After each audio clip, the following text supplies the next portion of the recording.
Assalamualaikum warahmatullahi wabarakatuh. Waalaikumsalam warahmatullahi wabarakatuh. Perkenalkan, kami dari kelompok 1. Di sini kami akan mempresentasikan hasil diskusi kelompok kami mengenai keperawatan home care pada keluarga dengan masalah hipertensi yang beranggotakan saya sendiri Agus Kristiana, lalu ada Alfian, ada Azadia, ada Adinda Marina, dan ada Adelia Lulu. Selanjutnya masuk pendahuluan. Perawatan kesehatan di rumah adalah suatu bentuk pelayanan kesehatan yang komprehensif bertujuan untuk memandirikan pasien dan keluarganya. Pelayanan kesehatan juga diberikan di tempat tinggal pasien sendiri dengan melibatkan pasien dan keluarga sebagai subjek untuk berpartisipasi merencanakan kegiatan pelayanan keperawatan.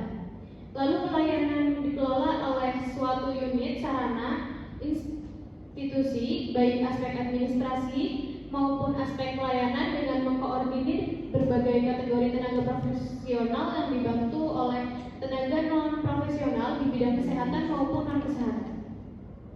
Pengertian hipertensi sendiri menurut WHO mengemukakan bahwa hipertensi terjadi apabila tekanan darah di atas 160/95 mm air aksa. Menurut Snelzer dan Baer 2002, hipertensi merupakan tekanan darah persisten atau terus-menerus sehingga melebihi batas normal, di mana tekanan sistolik di atas 140 mm air aksa dan tekanan diastolik di atas 90 mm air aksa. Selanjutnya ada metode yang dipakai, ada 3. Yang pertama, studi kasus untuk asuhan keperawatan. Pendekatan yang digunakan proses keperawatan mulai dari pengkajian, penyusunan diagnosa, perencanaan, tindakan, dan evaluasi. Selanjutnya ada studi perpustakaan yang mempelajari literatur yang berkaitan dengan atau relevan dengan isi studi kasus ini. Selanjutnya ada diskusi dengan perawat yang ada di ruangan, tenaga kesehatan yang terkait, dosen dan para pembimbing baik dari pihak institusi pendidikan maupun pihak rumah sakit atau puskesmas. Selanjutnya akan dilanjutkan oleh Alfian. Lalu ada hasil pembahasan. Pengumpulan data keluarga berasal dari berbagai sumber, wawancara, observasi rumah keluarga dan fasilitasnya, pengalaman yang dilaporkan anggota keluarga, apabila dilapor 2012 sesuai dengan teori yang dijabarkan di atas penulisan. Lakukan pengajian pada keluarga Tuan M dengan menggunakan format pengajian metodologi wawancara, observasi, dan pemeriksaan fisik untuk menambah data yang dibutuhkan. Lalu ada pengajian. Saat dilakukan pengajian pada keluarga mengatakan sering merasa pusing, sakit kepala, nyeri pada leher terasa berat, nyeri yang dirasakan hilang timbul, skala nyeri 5, dan dilakukan pemeriksaan tekanan darah. Didapatkan hasil 160/90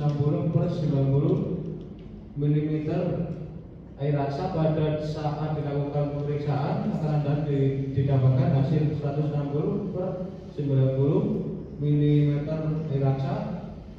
Keluhannya disampaikan oleh Tuan M tersebut sesuai dengan tanda dan gejala hipertensi menurut Rowin 2000 dalam Wijaya dan Putri 2013, yaitu nyeri kepala saat terjaga kadang-kadang disertai mual dan muntah akibat peningkatan tekanan interkranial, penglihatan kabur akibat kerusakan retina akibat hipertensi, ayunan langka yang tidak menatap karena kerusakan susunan saraf pusat, noktoria karena meningkatkan aliran darah, ginjal, dan filtrasi.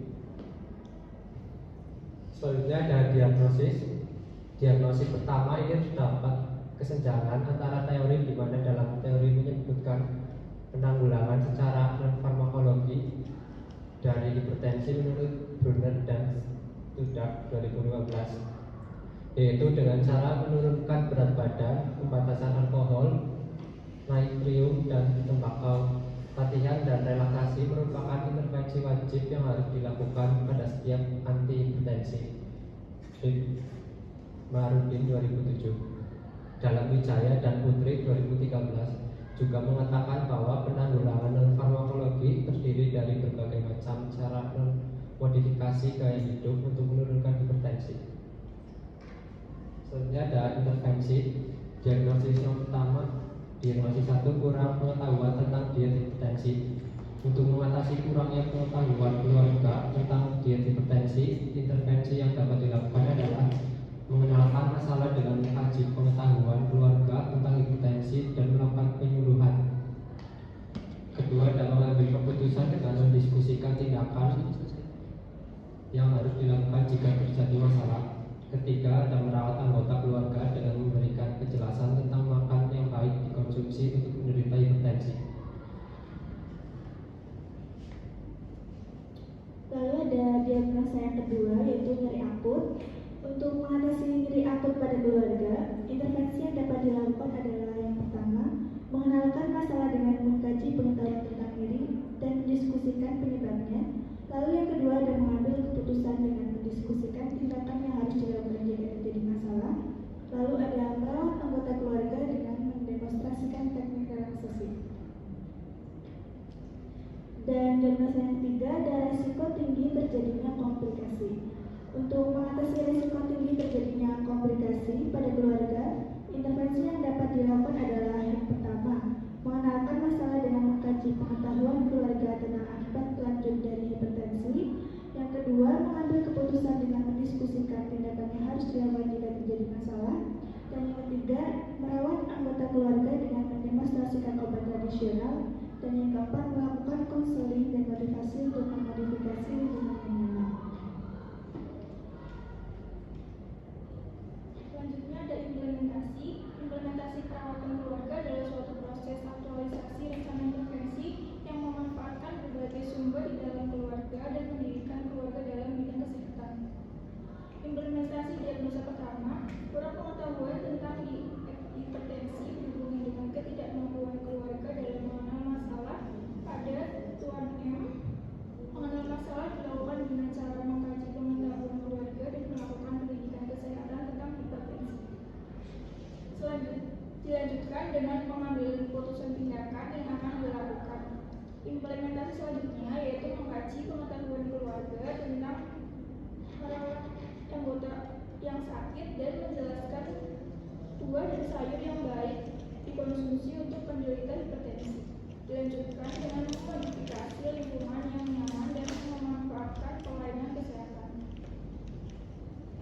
Selanjutnya, implementasi diagnosa kedua yaitu nyeri akut berhubungan dengan ketidakmampuan keluarga dalam merawat keluarga yang sakit pada Tuan M.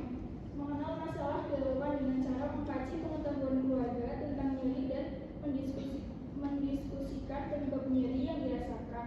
Selanjutnya, memutuskan tindakan yang akan dilakukan. Implementasi selanjutnya mendemonstrasikan teknik relaksasi atau nafas dalam. Dilanjutkan dengan memodifikasi lingkungan yang nyaman dan memanfaatkan pelayanan kesehatan. Selanjutnya, implementasi diagnosa ketiga yaitu resiko tinggi terjadinya komplikasi berhubungan dengan ketidakmampuan keluarga dalam merawat keluarga yang sakit pada Tuan M. Mengenal masalah dilakukan dengan mengkaji pengetahuan keluarga tentang akibat lanjut dari hipertensi dan mendiskusikan akibat lanjut dari hipertensi. Selanjutnya, memutuskan tindakan yang akan dilakukan. Implementasi selanjutnya melakukan demonstrasi obat tradisional parutan sari mentimun. Dilanjutkan dengan memodifikasi lingkungan yang nyaman dan memanfaatkan pelayanan kesehatan.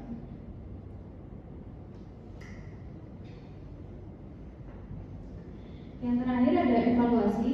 Evaluasi keperawatan keluarga adalah proses untuk menilai keberhasilan keluarga dalam melaksanakan tugas kesehatannya sehingga memiliki produktivitas yang tinggi dalam mengembangkan setiap anggota keluarga. Sebagai komponen kelima dalam proses keperawatan, evaluasi merupakan tahap yang menentukan apakah tujuan yang telah ditetapkan akan menentukan mudah atau sulitnya dalam melaksanakan evaluasi menurut Sugiharto 2012. Kesimpulan yang bisa didapat didapat dari kasus kita, setelah dilakukan pengkajian terhadap keluarga, didapatkan bahwa kurangnya pengetahuan terhadap penyakit hipertensi dan minimnya informasi tentang salah satu penyakit yang selalu terjadi pada keluarga. Setelah dilakukan tindakan studi kasus pada keluarga, dapat memahami pentingnya cara mengatasi masalah hipertensi dengan menggunakan obat herbal atau mengunjungi pusat pelayanan masyarakat yang tersedia. Health education menjadi faktor penting dalam penerapan asuhan keperawatan bagi keluarga. Sekian presentasi dari kelompok